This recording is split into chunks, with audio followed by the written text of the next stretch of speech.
Hey YouTube, this is more of a placeholder for myself so I can remember how I did this, but just in case you're watching or people want to watch. I really have always hated serrated blades because once they dull, I had no idea how to sharpen them. I've been working on this. This is a new Leatherman I got. I've had a Leatherman in my pocket of one style or the other for about 20 years. I started with the PST, and then I had the Leatherman Pulse, which I did really like. But then the Charge XT and XTI came out, and I wanted those because it had titanium handles, which is just cool, and they had interchangeable bits, which I really like. So when you twist a bit or break one, you can just replace it. Now that old Leatherman Charge, the serrated blade got to be like a butter knife. You could run your finger right along it, and it wouldn't cut anything. And that's because I just didn't know how to sharpen it or was afraid to sharpen it. Now this is brand new, and when I first got it, you know, I was afraid to sharpen it because, you know, I don't want to mess up the serrates or whatever you call them. But it wouldn't cut paper at all. Now I've been working with this a little bit, and it's ripping paper there, but it's actually better than it was. So the angle for this serrated edge is 40 degrees I found. There's two on this Spyderco Sharpmaker. There's a 30 and there's a 40. And just by looking at it with my reading glasses, I can tell it is a 40-degree edge on here. So what I've been doing, what I did like a few times, and it actually made this quite a bit sharper even though it hasn't cut paper yet, or you haven't seen it cut paper yet.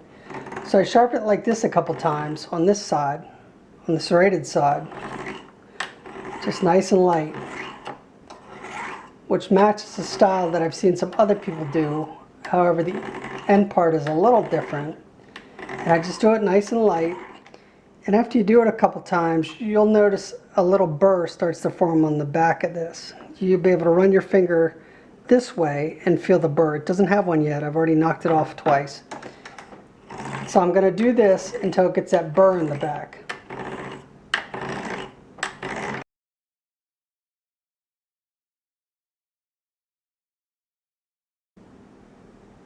Okay, I can feel the burr now. I'm going to do it just a little bit more. Okay, I can feel that burr. So what I'm going to do now is I'm going to flip the knife blade, the serrated knife blade, upside down. And I'm just going to pull it almost flat, but not quite, like this. Until that burr's gone, until I don't feel it. Let's see how sharp it is now. It's definitely a lot sharper than it was, but will it cut paper? A little bit. It's a little bit more of a clean edge. I have a little bit more work to do. That's a rip. So cut at the top and then a rip at the bottom. So we'll do it a little more and I'll come back. I'll turn the camera on and I'll see how sharp I can get it. But this is it does actually a pretty good job. Okay, let's see what we have. See if it's a little better. That's a pretty clean cut there. It's a rip. It's a rip. It's a rip. Okay. You can tell the front of this knife is a little sharper than the back. You can actually see a little more pronounced lip, so I'm going to work on the back a little bit more. See if I can get the back. The front is cutting paper just fine. It's a pretty clean cut, but let's see if we can get the back to do it. Okay, let's try the back again. Kind of running out of paper here. It's a little bit of a rip.